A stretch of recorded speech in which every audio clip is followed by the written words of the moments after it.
Muy buenas noches, bienvenidos a Opina Bogotá, el espacio para la opinión y el debate en el canal Capital. Un saludo muy cordial a toda nuestra audiencia en Bogotá, en Cundinamarca, en el resto del país, fuera de Colombia, donde siempre tenemos sintonía. Empieza el conteo regresivo. En 6 días toma posesión de su cargo el presidente electo Iván Duque.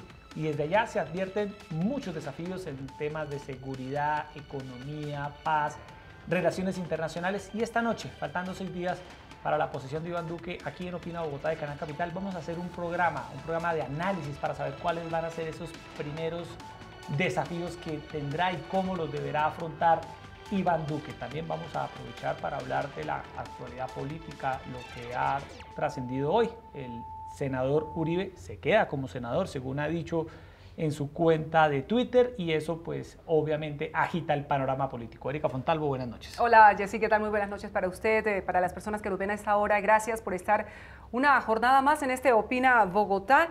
Y los 100 primeros días del presidente Iván Duque luego de su posesión serán definitivos, es lo que estiman distintos analistas que han puesto ya sobre el tapete una agenda muy ambiciosa que marcará el derrotero de este nuevo gobierno. Se habla ya de una reforma a la justicia.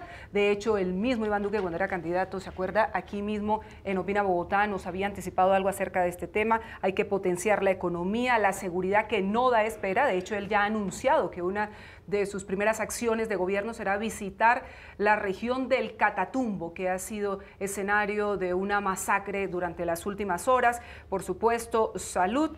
Así que la agenda es bastante amplia y concentrará la atención de los colombianos. Para analizar estos temas, esta noche en los estudios de Canal Capital nos acompaña la concejal Ángela Garzón del Centro Democrático. Concejal, buenas noches, gracias por estar aquí en Canal Capital. Buenas noches, Yesid, buenas noches, Erika, buenas noches, representante Juanita, y un saludo muy especial a todos los televidentes. Y también está con nosotros la representante a la Cámara por el Partido Verde, nueva representante a la Cámara, Juanita Gubertus, experta en temas de paz.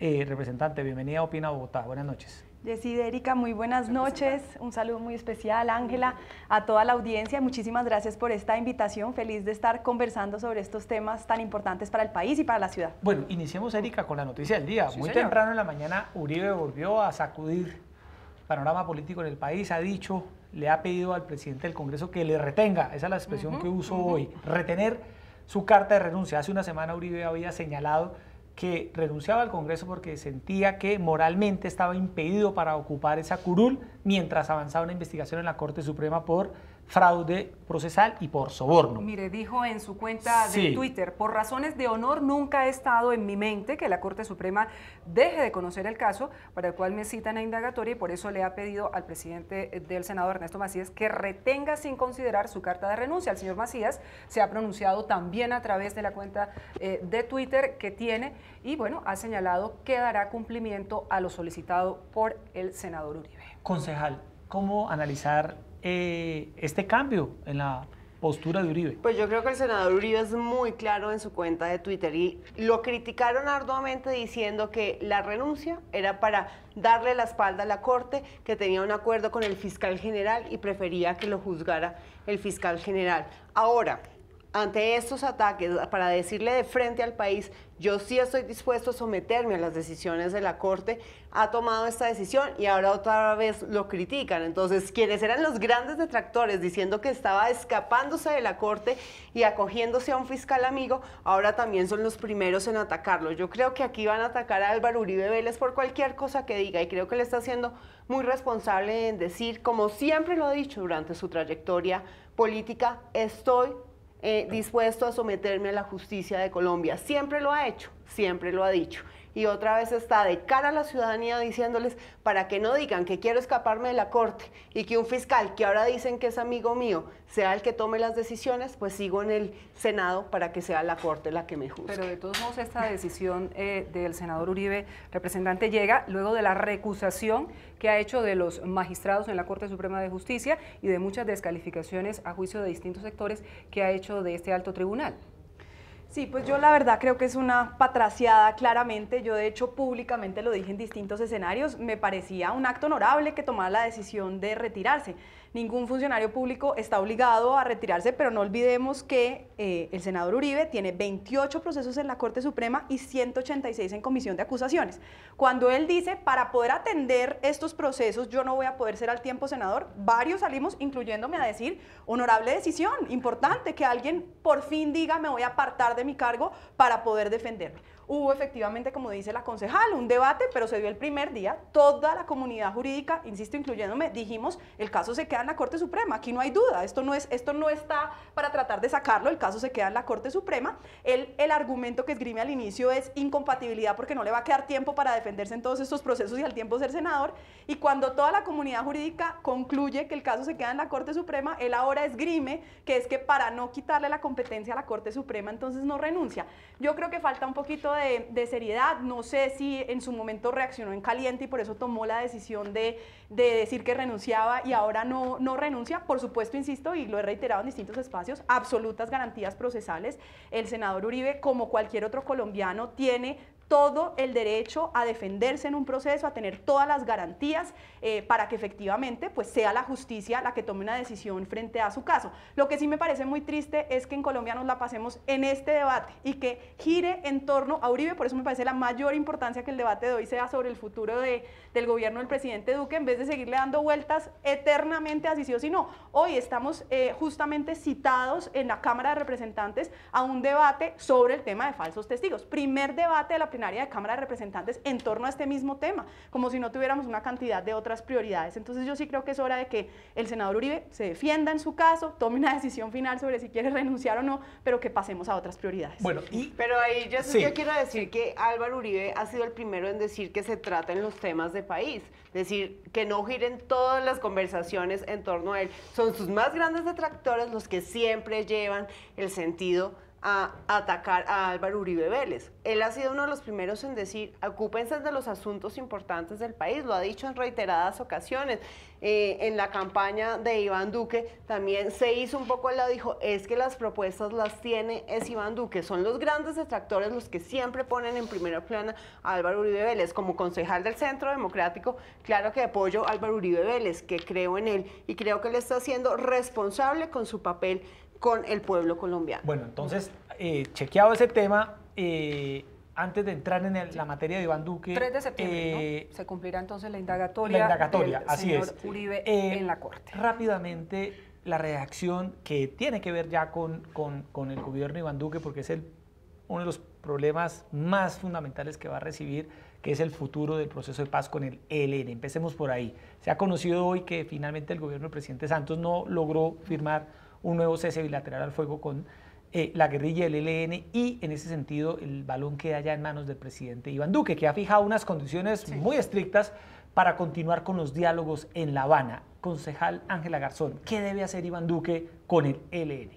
Bueno, yo creo que él ha sido claro en decir que está dispuesto a dialogar siempre y cuando se cumplan unos mínimos que siempre hemos repetido y son los que también pedimos que se cumplieran con las FARC, que desafortunadamente no se hizo.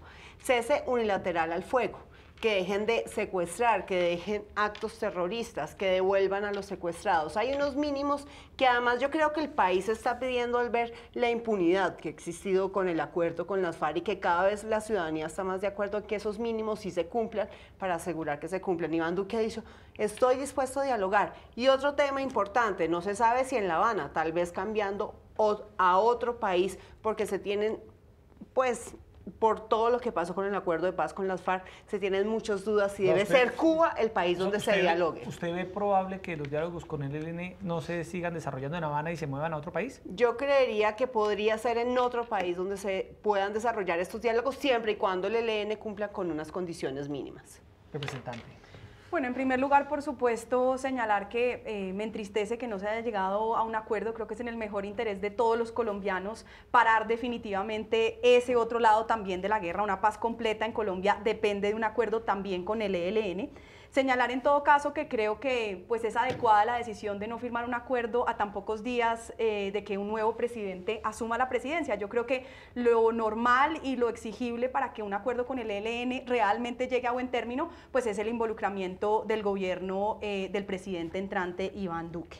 Dicho eso, yo lo he dicho en otros escenarios, creo que necesitamos una reestructuración del proceso con el ELN, no para no involucrar elementos del proceso con las FARC, creo que todo lo contrario. En gran medida, gran parte en los que a mi juicio han sido los errores del proceso con el ELN se deben a que muchas de las buenas prácticas del proceso con las FARC no se han aplicado. ¿Cómo cuáles? Una de ellas es una agenda acotada. Desafortunadamente, el proceso con el ELN pactó una agenda absolutamente amplia y gaseosa, contraria a lo que se hizo en el proceso con las FARC, en donde hay unos 5 puntos claramente acotados, que por supuesto tomaron un tiempo largo en discutir, pero que era claro cuál era la hoja de ruta. En el caso con el ELN no hemos tenido eso.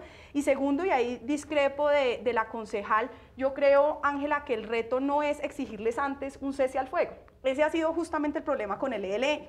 Con el ELN se le han pasado ya años tratando de pactar un cese al fuego, en vez de lograr lo que se hizo con las FARC, que es avanzar en los puntos sustantivos sin dejar de arreciar en la guerra. O sea, en el proceso con las FARC, tuvimos a las FARC durante los 3 primeros años contra las cuerdas de decir, aquí está un Estado fuerte combatiéndolos, y ustedes llegan a un acuerdo y solo cuando avancemos en los temas sustantivos pasamos a un cese al fuego. En cambio, tristemente con el ELN lo que se ha buscado es busque un cese al fuego que alargue una confrontación sin que se acoten los temas sustantivos. Entonces yo sí pediría que ojalá el nuevo gobierno aplique esa lección que además viene del Caguán, de Tlaxcala, de Caracas, de poder decir avancemos en los puntos sustantivos sobre la base de un tiempo, digamos, marco, y ahí sí, un cese al fuego, pero sintiendo la presión de que el gobierno colombiano no va a ceder espacios hasta tanto el ELN no acuerde lo básico, y es dejación de armas. Aceptar que el elemento fundamental de este acuerdo es que se comprometan a la dejación de las armas, que es algo que en todos estos años el ELN no ha aceptado. Pero fíjese que justamente ese tema es lo que se convirtió en un obstáculo para poder avanzar en esta negociación con el ELN. Lo ha dicho uno de los negociadores, uno de los miembros del equipo oficial, Roy Barreras, ha dicho que el ELN no supo leer la coyuntura de transición política, fue un error su negativa a condiciones de cese, se exigió no más secuestros, no más atentados, no más hostilidades,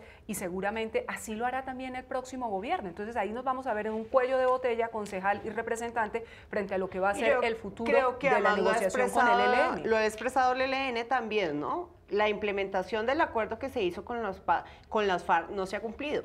Es más, todo lo que se pactó ahí, más de 129 billones de pesos, no están los recursos ni nada, es imposible cumplir muchas de las cosas que se pactaron. Se hizo un acuerdo que pues el país entero conoce cuál fue la posición del Centro Democrático, que no estar de acuerdo con unos mínimos, pero además la preocupación de que todo lo que se estaba pactando no hay. Ahorita en el empalme se dio cuenta, hay unos compromisos por más de 129 billones de pesos que no se sabe dónde van a cumplir los dineros. Y el ELN también ha expresado, no lo pongamos solamente del lado del gobierno, también ha expresado, nos da miedo un acuerdo como el de las FARC, que realmente no tiene manera de cumplirse, sobre todo para los guerrilleros de base. Yo creo que ahorita podemos entrar entre uno de los retos que hay es precisamente.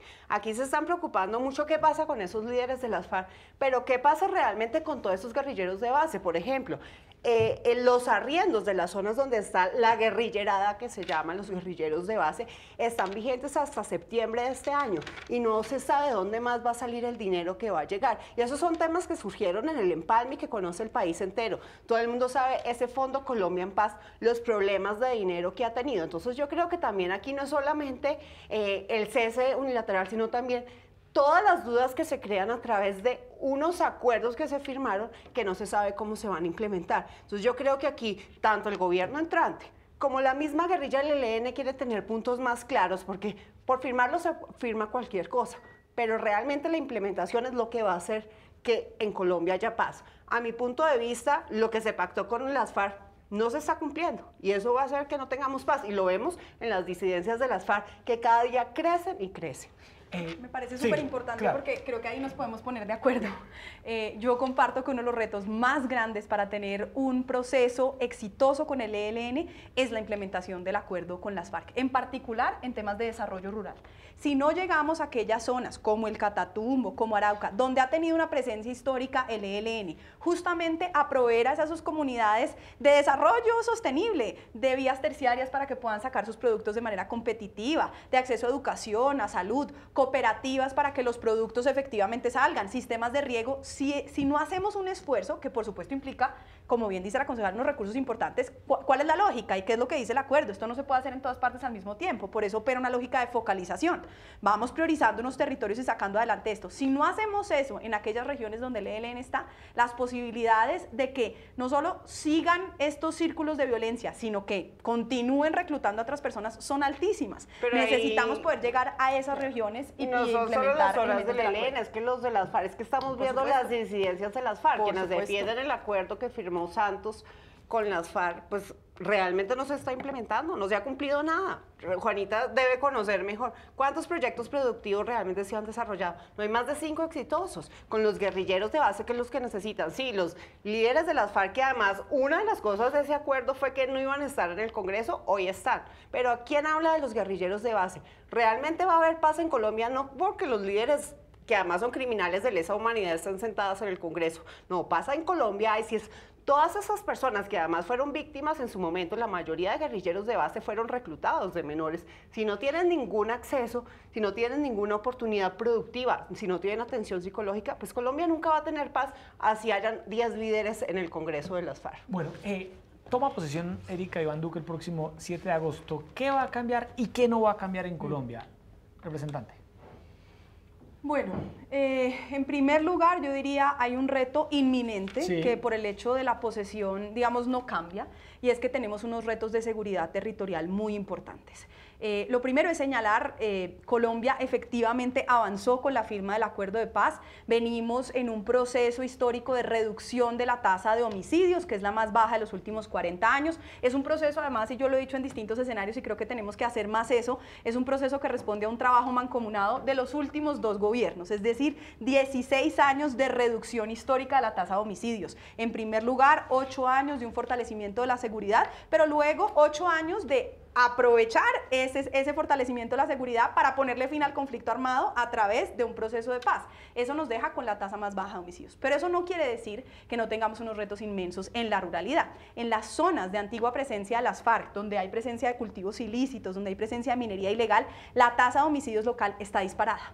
Es decir, no afecta esa tasa nacional que viene bajando, vamos a ver cómo termina el año, pero en esa ruralidad la tasa está disparada. Y eso requiere algo que el acuerdo no contempla, y no contempla porque justamente el presidente Santos lo que dijo es: yo no negocio con las FARC mi estrategia de seguridad, que es la reforma al sector seguridad, que está pendiente. O sea, que Duque, el principal reto, representante, es el tema de la seguridad en las regiones, en las zonas rurales. Por supuesto, pero un reto muy importante, porque esto no es simplemente repetir el tipo de estrategia que hemos tenido en el pasado. El general Naranjo ha dicho una frase que a mí me parece que es muy cierta: si cambia la música, cambia el baile. La estrategia de seguridad democrática, que fue una estrategia militar, de operaciones militares ofensivas de bombardeo en el marco de un conflicto armado, dio frutos muy importantes en un escenario en el que uno tenía encuadrillados en ciertos campamentos guerrilleros a cientos de guerrilleros. Ese ya no es el escenario operacional en el que estamos. Estamos en un escenario en donde hay una serie de individuos, muchas veces completamente mezclados en medio de la población, sin ningún tipo de insignia para poder identificar y saber quién es población civil y quién no. Y en ese escenario, el fortalecimiento que requerimos es policía rural, que a hoy Colombia todavía no tiene realmente fuerte. Seguimos dependiendo de la ruralidad de fuerzas militares que están entrenadas, y es lógico que así tiene que ser para una guerra. Yo trabajé 3 años en el Ministerio de Defensa y los militares dicen es que no tenemos garantías de seguridad jurídica. Por supuesto, porque los militares están preparados y así debe ser para luchar una guerra. Si les toca prestar seguridad rural, pues no tienen garantías. Pero segundo, fortalecimiento de administración de justicia. Tiene que ser la hora de fortalecer la justicia local. A hoy todavía no tenemos un juez, un fiscal y un investigador técnico de policía judicial por cada 50.000 habitantes. Eso es dramático, porque no vamos a poder garantizar que disuadimos de la comisión de delitos en lo local. Entonces yo sí creo que hay un primer reto, que es no repetir la lógica de la misma seguridad que funcionó en su momento y, digamos, tuvo un factor, sino realmente entender que en este escenario nuevo, después de un acuerdo de paz, la lógica es distinta y hay que fortalecer policía y administración de justicia. Yo creo que un gran reto es fortalecer la justicia, y por eso Iván Duque habló desde la campaña presidencial de un gran pacto para hacer una reforma a la justicia.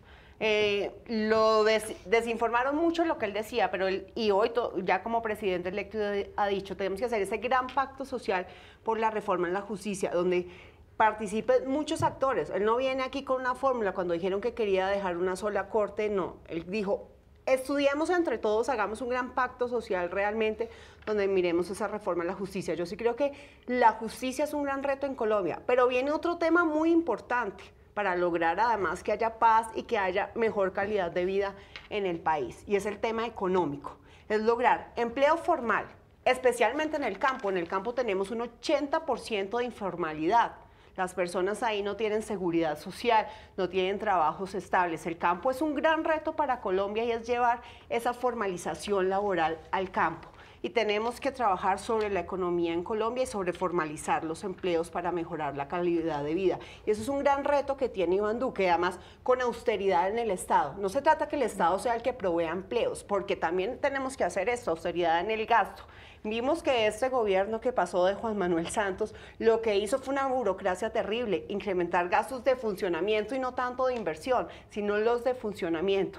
Y lo que creó un déficit fiscal grandísimo. En el empalme se encontró que la situación es aún peor de lo que se pensaba, y seguramente después del 7 de agosto que se posesionen, los ministros encontrarán aún más problemas de lo que les dijeron en el empalme. Entonces aquí nos enfrentamos a un reto económico muy grande. ¿Cómo hacer que la economía del país mejore, que disminuya las tasas de desempleo que han venido en aumento? ¿Cómo la gente tiene además empleo formal y no informal? Porque aquí lo que tenemos es que la mayoría de gente tiene empleo informal.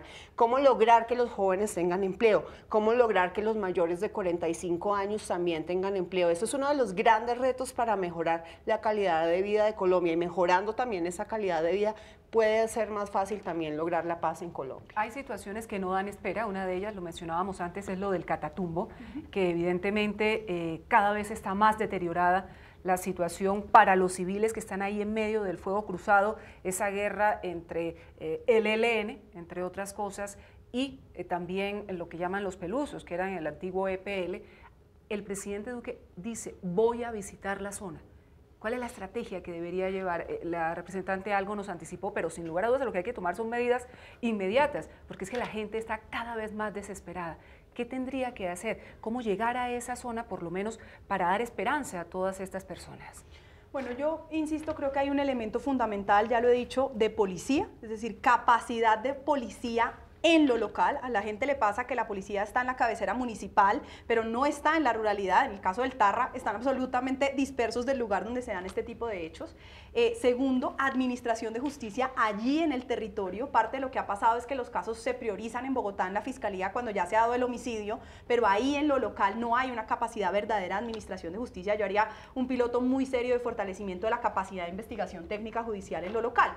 Pero tercero, y creo que es fundamental, aquí hay un nexo con el tema de economías ilegales, una de ellas en particular el tema del narcotráfico. Y yo creo que parte del reto, por supuesto el crecimiento de cultivos ilícitos es de público conocimiento, podemos estar en desacuerdo sobre cuáles son las causas, pero digamos el crecimiento está ahí. 209.000 hectáreas. Sí. Y la discusión grande, yo creo, es de nuevo aprender sobre las lecciones del pasado.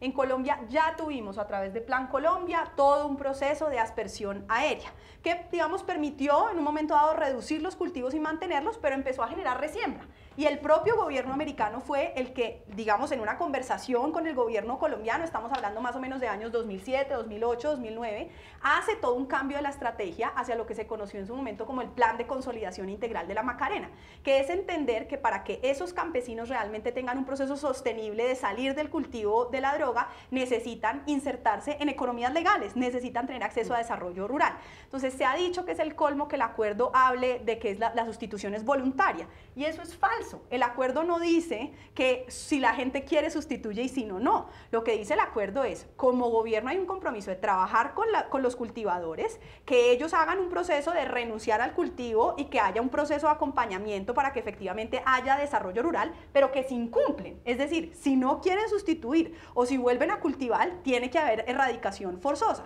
Sobre la base de que ahí es un pacto de colaborar. Aérea? Digamos, ahí hay dos discusiones que no se desprenden del acuerdo.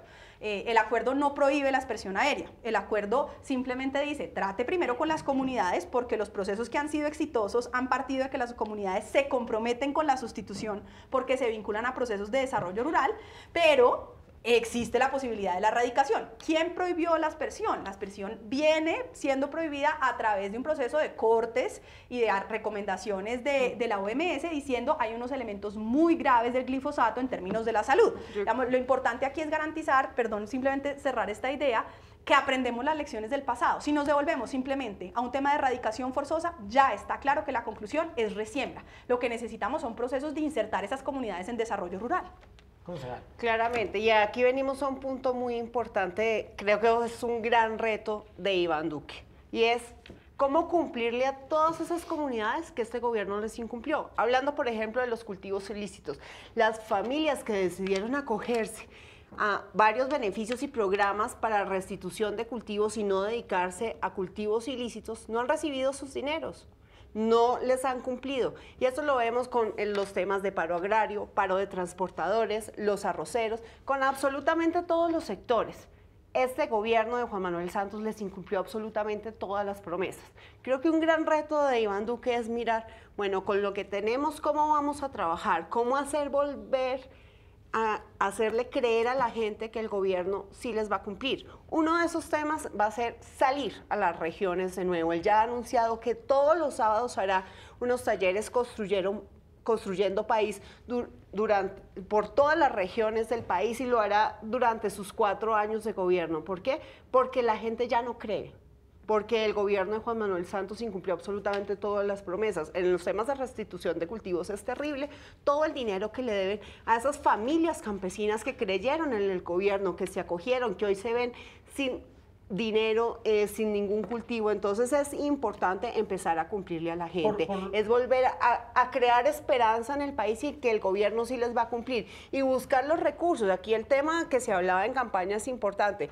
¿Cómo bajamos impuestos, pero cómo hacer que realmente la economía vuelva a crecer? Es que aquí estamos hablando de unos temas financieros muy importantes. Pero eso es un gran Erika, reto. La concejal, es importante porque, concejal, si la interpreto bien, usted está advirtiendo que el gobierno que va a recibir Iván Duque es un gobierno con problemas fiscales, con problemas económicos, y sociales muy grandes, con problemas sociales muy grandes y que los retos van a ser muy difíciles. Es decir, que Iván Duque no recibe... Él no recibe un país ni en paz, como dicen. Hay un acuerdo firmado con las FARC, pero eso no significa que sea un país en paz. Un país en paz sería si la gente realmente tuviera oportunidades, si le hubieran cumplido las promesas, si las personas, los guerrilleros de base de las FARC les estuvieran cumpliendo las promesas. No les han cumplido absolutamente nada. Los únicos que les han cumplido son los que están en el Congreso de las FARC. Pero a los guerrilleros de base, que son la mayoría y que, como te dije, fueron víctimas en su momento, que siempre el Centro Democrático ha sido la posición de total solidaridad con los guerrilleros de base. Yo creo que al nosotros atacar tanto a los líderes, que son los criminales de lesa humanidad, nunca nos han escuchado cómo decimos solidaridad total con los guerrilleros de base, porque además la mayoría fueron víctimas de reclutamiento de menores. Entonces, los grandes retos de Iván Duque es, primero, encontrar los recursos. Y buscando austeridad en el Estado. Este gobierno gastó muchísimo en funcionamiento que lo hubiera podido hacer en inversión social. Pero sobre todo es el reto de que la sociedad vuelva a creer en el gobierno. Es que les incumplieron absolutamente todo. Es evitar todos los paros que se vienen, porque es que se ha incumplido absolutamente todo y ya se han anunciado muchos paros, los de arroceros, de las personas de la restitución de cultivos. Hay muchos paros ya anunciados por todos los problemas e incumplimientos que hay en el país. Se recibe un país como el que señala la concejala Ángela Garzón, muy, muy complejo para Iván Duque. ¿Cómo lo ve usted? Con movilización social, por eso Sí. ¿Será que están anticipando ya lo de Las la marchas protesta del 7 social? de agosto.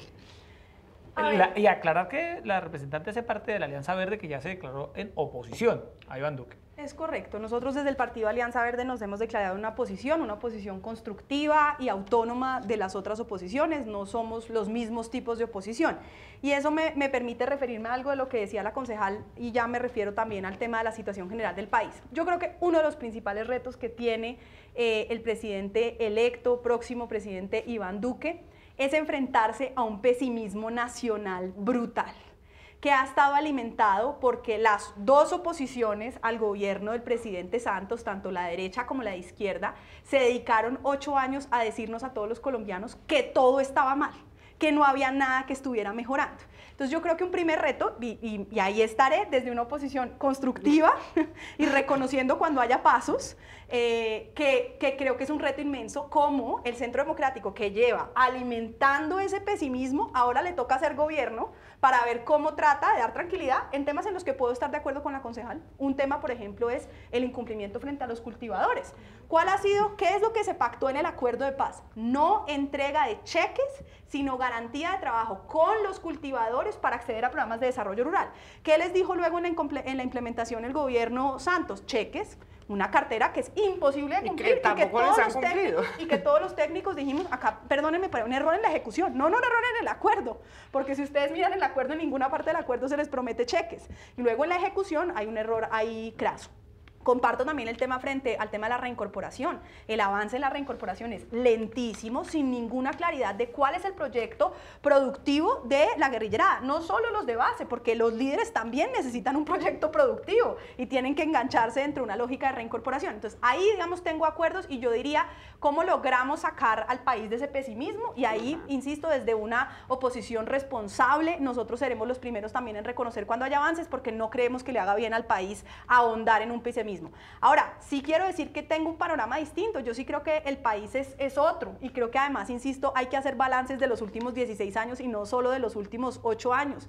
El país viene mejorando a pesar de un shock externo por la caída en los precios del petróleo, de una economía que se volvió dependiente del petróleo, en donde se ha dejado de realmente hacer un énfasis muy importante en la industria, en el emprendimiento, en la innovación, que es lo que nos permitiría dejar de depender del petróleo. Pues eso ha hecho que tuvimos un shock económico, que a pesar de haberlo sufrido externamente, somos una de las únicas economías que a pesar de eso siguió creciendo económicamente. Entonces, digamos, yo también digo, miremos con calma si realmente encontramos un país peor o no, pero insisto, son ahora ustedes los encargados de ver cómo sacan adelante un país al que lo sumieron en un pesimismo, que yo creo que es más allá de la realidad, insistiendo que hay temas en los cuales podemos coincidir que hay que mejorar, para que podamos avanzar y construir sobre lo construido, y que los colombianos veamos que tenemos una serie de sectores donde ha habido avances. Que tengamos la tasa más baja de los homicidios de los últimos 40 años es un avance muy importante. Hay un tema que planteó en su discurso, ¿se acuerda de decir del presidente electo?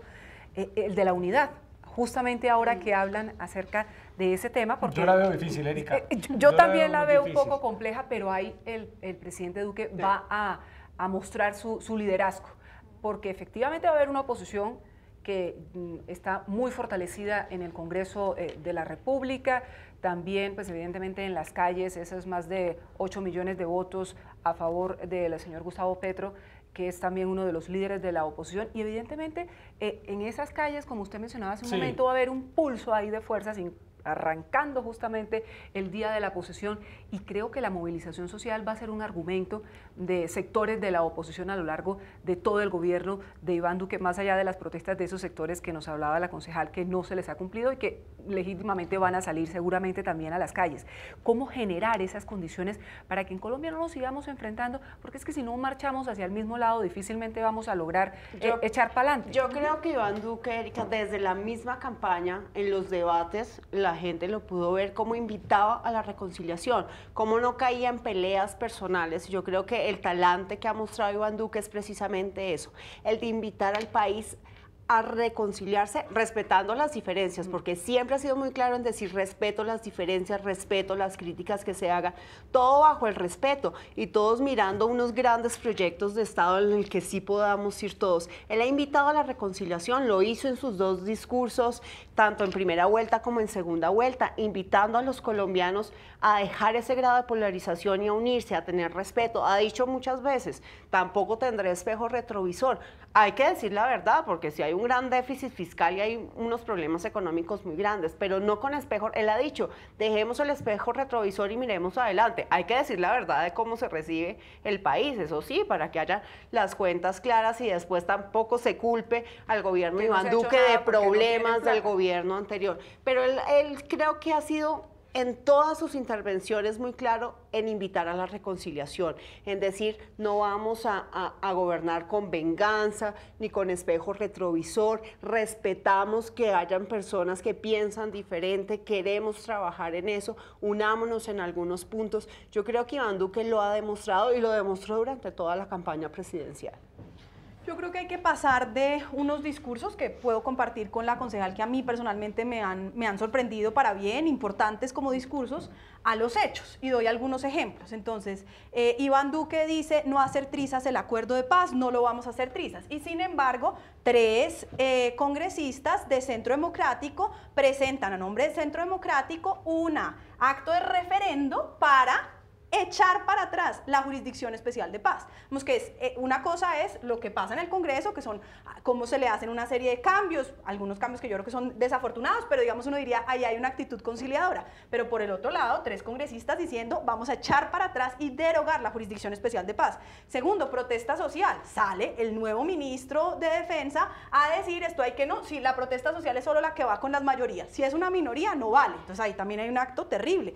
Tercero, desarrollo sostenible. ¿Cuál va a ser la política de un gabinete completamente, digamos, vinculado al sector privado? Yo insisto también, soy la primera a reconocerlo, he dicho, me sorprendieron para bien muchos de los nombramientos. El ministro de Ambiente yo creo que es una persona maravillosa y esperemos que funcione, insisto, reconociendo plenamente, pero quiero ver eso cómo se traduce en hechos concretos en términos de garantizar que no tengamos un desarrollo económico en desmedro de nuestros recursos naturales, que es fundamental preservar siendo el segundo país más biodiverso del mundo. Y cuarto, participación ciudadana, la lógica de lo que ya se comprobó, tanto en los procesos de consolidación que se iniciaron con el proceso del presidente Uribe, como ahora con todos los procesos de los planes de desarrollo con enfoque territorial que están en el acuerdo de paz, es que las comunidades tienen que estar involucradas. Si no involucramos a las comunidades no vamos hacia adelante. Entonces yo creo muy importante pasar de un discurso del todos de reconciliación y de unidad a hechos concretos, a que eso sí se materialice. Bogotá. ¿Qué retos se le plantean a Iván Duque en Bogotá? En estos momentos en la ciudad, Erika, están en marcha toda clase de proyectos y se reunió el alcalde con el presidente electo en días pasados. Concejal, ¿qué retos tiene Iván Duque en Bogotá? ¿Qué debe hacer? Bueno, muy grande el tema de seguridad, que ya hablábamos que es un reto nacional, pero también apoyar el tema de seguridad en Bogotá. Bogotá es además una ciudad que recibe los problemas de todo el país, una ciudad donde vienen creciendo las bandas criminales, los temas de microtráfico, entonces trabajar muy de la mano con el gobierno distrital. En estos días la inseguridad en Transmilenio, que es el medio de transporte de 2.500.000 personas impresionante, en porcentajes de 300%, 400%, el hurto a celulares, las mujeres somos las que somos mayores víctimas en Transmilenio, entonces son unos temas que hay que trabajar muy de la mano con el gobierno nacional, buscar más recursos para Bogotá y los grandes proyectos de movilidad y de infraestructura de la ciudad también tienen que hacerse de la mano con el gobierno nacional. Entonces yo creo que Bogotá, claro que es un gran reto para el presidente electo. Pero ve usted ahí Duque. un trabajo en equipo. Iván Duque lo que le manifestó el alcalde es que quiere trabajar en proyectos esenciales en los que pueda participar el gobierno nacional de la mano. Lo importante es sacar adelante Bogotá. Bogotá es una ciudad de más de 8 millones de habitantes, donde recibimos personas de todo el país. Bogotá es un gran reto, es más grande que muchos países europeos de Centroamérica, de Sudamérica. Entonces Bogotá es un país en sí que necesita mucho del apoyo del gobierno nacional. La idea es trabajar en temas específicos como los de movilidad y los de seguridad muy de la mano gobierno nacional con gobierno distrital. Ahí se estaba pensando, no se ha definido, pero por ejemplo la vicepresidenta, nuestra primera mujer vicepresidenta, Marta Lucía Ramírez, conoce muy bien la ciudad de Bogotá y ella quería hacer como una especie de enlace también de esas problemáticas de Bogotá con el gobierno nacional. Eso no se ha definido, pero digamos que hay gente en el gobierno nacional, de las personas que nombró Iván Duque o la misma vicepresidenta que conocen muy bien la ciudad y que pueden ayudar a trabajar en beneficio de esta ciudad. Representante de la Cámara por Bogotá, ¿no? Así es, así es, con un compromiso muy serio para que sí tengamos una bancada por Bogotá. Históricamente los representantes de distintas regiones tramitan los intereses de las regiones y los de Bogotá, y digamos, qué pena, y llegan a la Cámara y no hablan de Bogotá. Correcto, y nosotros, yo personalmente, pero sé que mis otros 17 compañeros tenemos un interés, a pesar de tener diferencias muy grandes ideológicas, en trabajar por Bogotá, y doy algunos de los temas que yo creo que son prioritarios de trabajo con el gobierno nacional. El primero, tenemos que poder dar paso a una calidad del aire en Bogotá. Eso implica movilidad sostenible. Se ha suspendido esta semana la licitación de Transmilenio, tuvo enormes problemas, adenda tras adenda, con una cantidad de problemas gravísimos en términos contractuales, con un elemento fundamental, y es que no hay incentivos para los proponentes de energías limpias a poder competir, en esta licitación. Pero Transmilenio el representante ha dicho que aumentó el número de puntos, Erika, para favorecer Claro, esa aumentó los puntos técnicos, esto es un tema muy específico, pero aumentó el número de puntos frente a la evaluación técnica respecto de la económica, pero la económica sigue siendo muy superior. Y por eso se suspendió durante un mes la licitación para buscar cómo darle más cabida realmente a este tipo de tecnologías limpias que los necesita la ciudad. Con problemas adicionales como que los realmente, digamos, a la vanguardia, incluso solo de buses diésel, el que está a la vanguardia en países europeos es Euro 6, que no ha sido homologado en Colombia. O sea, incluso dentro de los diésel nos están metiendo los menos, digamos, razonables a pesar de ser diésel. Entonces, un reto ahí muy grande porque esta es una decisión para los próximos 12 años de Bogotá y aquí necesitamos también de un músculo económico porque por supuesto que pagar energías limpias cuesta más. Entonces, necesitamos un apoyo importante de la nación. Segundo, se nos viene una decisión fundamental para Bogotá, que es el Plan de Ordenamiento Territorial. Es una decisión que pasa por el Consejo, pero en donde tenemos que tener todos los ojos puestos. Desde el Congreso de la República, yo personalmente quiero hacerlo, pero creo que el Gobierno Nacional tiene que también estar ahí. En las decisiones del uso del suelo se juegan billones de pesos y los incentivos de posible corrupción sobre si se establece que un predio es urbano o semirural son dramáticos. De tierras. Son dramáticos y aquí hay una visión de futuro de la ciudad donde es muy importante trabajar conjuntamente. Tercero, un tema en el que yo espero que el Gobierno Nacional se sume, que es la importancia de que saquemos una estructura de gobierno regional para Bogotá y los municipios aledaños de Cundinamarca. No da abasto que no sigamos planeando, ya estamos completamente conurbados y no estamos planeando con los municipios de Cundinamarca en temas ambientales, en temas de movilidad. El tren de cercanías es una necesidad en la que tenemos que trabajar. Nosotros desde el Congreso de la República queremos sacar adelante un acto legislativo de gobernanza regional que por fin realmente resuelva esas tensiones entre Bogotá y los municipios de Cundinamarca, pero por supuesto que necesitamos... ¿Como un área metropolitana? Hay distintas alternativas. Hay una RAPE en estos momentos, que es una región... Y nunca se ha ejecutado. Desafortunadamente, la ley de áreas metropolitanas excluiría a la gobernación de Cundinamarca y por eso nunca ha funcionado, porque si la gobernación de Cundinamarca no participa, pues no hay una lógica gana-gana. Y por eso se creó la figura de la RAPE, que desafortunadamente no se ha ejecutado de la forma que se debiera y ha tenido muy pocos incentivos para hacerlo. Y la RAPE en todo caso es un paso, yo creo que es fundamental, es un paso en la dirección correcta de integración de gobernanza regional, pero no es suficiente porque no permite la creación de autoridades regionales, que efectivamente haya una junta regional en donde se tomen decisiones en términos ambientales, de ordenamiento territorial, de movilidad, que permitan tener una visión de largo plazo de la región y que generen lógicas gana-gana. Ahí necesitamos el apoyo del Gobierno Nacional para que los representantes de Bogotá en la Cámara de Representantes podamos contribuir con un proyecto que yo creo que en realidad es de acto legislativo para que Bogotá y los municipios de Cundinamarca podamos tener eso, que es una planeación de largo plazo. Y ahí hay un tema que me gustaría aprovechar para decirle a las representantes, se lo hemos dicho a los representantes de nuestra bancada, y es revisar el Estatuto Orgánico de Bogotá. Ya necesita una revisión, ya está mal. El Gobierno Nacional lo ha querido sacar adelante y no se ha podido. Eso es un reto también para Iván Duque y para la bancada del Congreso, porque ahí no podemos hacer parte de los concejales de Bogotá, pero creo que es algo también en lo que quiere trabajar el Gobierno Nacional. Revisemos el Estatuto Orgánico también en miras a hacer todo ese trabajo regional que ya se tiene que hacer con Bogotá y los municipios aledaños. E incluyo uno más, segunda vuelta para alcalde mayor. Eso le iba a preguntar. No podemos seguir en una lógica, tanto Peñalosa como Petro fueron elegidos con el 33%, ambos se la pasaron en su gobierno en gran medida defendiéndose de una revocatoria, lo cual no le sirve a nadie en Bogotá, porque lo único que hacemos es que quien esté de turno no se dedique y se ocupe de los temas que realmente le corresponden, que es gobernar y generar mayor bienestar para nosotros los bogotanos, sino a defenderse de una revocatoria. Para los congresistas. Pero ya hay varios proyectos se ha presentado en varias oportunidades. Y no avanza. Pero en este Congreso ya están andando varias iniciativas. Y hay un apoyo, yo creo, muy importante, insisto, de todos los representantes por Bogotá, pero necesitamos el apoyo del Gobierno Nacional, porque históricamente esos proyectos se han caído por falta de apoyo del Gobierno Nacional. ¿A usted le suena la segunda vuelta en Bogotá? Creo que es necesario, creo que es como ya decía, una ciudad de 8 millones de habitantes, que es más grande que cualquier país. Creo que es importante que en Bogotá haya segunda vuelta. Bueno, pues muy bien, ahí están las opiniones de la concejal Ángela Garzón del Centro no es Democrático. poco lo que le espera Los grandes retos. Afortunadamente es una gran persona y creo que ha conformado un gabinete excelente. ¿Le ha gustado ese gabinete? Me encanta el gabinete. ¿De 1 a 10 cuánto le pone? 11. No, imposible, no. Bueno, ¿y de 1 a 10 cuánto le pone el gabinete de Duque? Debo decir que esperaba menos, pero tiene unos lunares negros en temas muy importantes. Pero califiquémoslo de 1 a 10. Le pongo ¿Cuál no le 6 gustó? porque ¿Cuál no le gustó? no me gusta defensa, definitivamente Bueno. creo que es gravísima la situación. No me gusta que entreguemos el DPS a un sector político, yo creo que tiene que ser una lógica Susana Correa. técnica. Aquí estamos hablando de una chequera inmensa. Y yo creo que de repartición de DPS no recursos que hay que podemos tener con mucho decir que cuidado. Susana Correa está como una política, es también una técnica, una persona que es gerente, que sabe que Beneficio de tiene la ese duda, componente lista social. Lista para corregir si nos Bueno. demuestra lo contrario Oposición en una posición constructiva. constructiva. Sí, Y constructiva. a partir del 7 ¿Pero va a salir de a agosto? marchar usted el 7 de agosto con la oposición? No. No, no señor, yo creo que el 7 de agosto es un día que debe estar dedicado a la posesión del nuevo presidente. Haré una oposición muy seria, pero no creo que sea un día para salir a protestar. Bueno, concejal, muchas gracias. De oposición Gracias a a ustedes. gobierno. De Ese oposición es a el gran gobiernos. reto. Sí, sí, Claro. representante.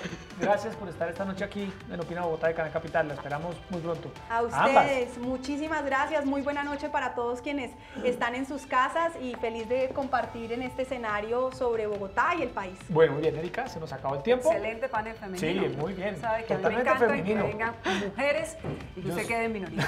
No, yo solo escucho aquí. Ah, bueno. A todos ustedes, muchas gracias por estar con nosotros y los esperamos mañana, una vez más, 8:30 de la noche, para analizar, debatir otro tema de interés para Bogotá y el país. Buenas noches. Gracias.